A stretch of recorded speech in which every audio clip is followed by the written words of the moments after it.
And those payments will be extended and Victoria's Mickleham quarantine facility repurposed in a bid by the federal government to assist flood-affected communities. The Prime Minister joined the Victorian Premier in a brief tour of devastated regions as the flooding crisis grips large parts of the state.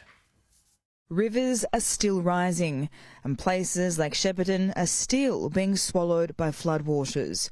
Victoria's flooding crisis is far from over, but in contrast to his predecessor, Prime Minister Anthony Albanese hasn't wasted a minute in visiting Victorians during a natural disaster. I pay tribute to the volunteers and the people in these communities who are showing such resilience once again in the face of enormous pressure. Joined by Premier Daniel Andrews, the pair were quick to announce the first round of support. 250 beds will be opened at the Mickleham quarantine facility for flood-hit Victorians. This comes barely a week after the Commonwealth-owned facility was closed as a quarantine COVID hub.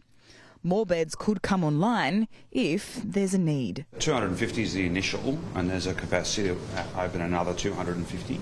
So this has never been used for this purpose before, so we have to wait and see what sort of demand there'll be. And look, it won't be for everybody, it's an option. The Victorian government also announced immediate payments of $500,000 each to the 24 local government areas hit with the most severe flooding. Major flood warnings remain in place for a number of rivers. The most concerning, the Goulburn River at Shepparton. It's not expected to peak until Monday at 12.2 metres. There's been a steady stream of evacuation orders issued for parts of regional Victoria. It was noted that in Shepparton and neighbouring Mooroopna, it's now too late to leave, and those that remain there should be prepared to be cut off for at least 48 to 72 hours. We can't emphasise enough that when we issue emergency warnings, we need the community to really look at the action messages that we're providing. In the Melbourne suburb of Maribyrnong, the clean-up has begun. On Sunday, thick layers of mud lined the streets and once treasured belongings dumped onto nature strips. The furniture, everything's wet on the bottom, and so we have to chuck most things out. Most of us are locals anyway, you know, we know it's such a great place to live. We just want everything to be clean, and we just want to help everyone be back to normal, or as normal as we can be. Premier Daniel Andrews confirmed Melbourne Water would investigate the flood wall built to protect Flemington Racecourse following anger from residents who believe it exacerbated flooding in Melbourne's inner northwest.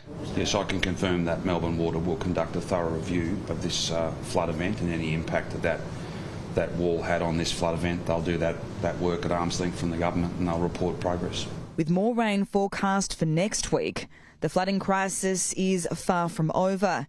It's estimated 9,000 Victorians are without a home, and that number is likely to increase in the coming days and weeks. Georgia Simpson, Sky News.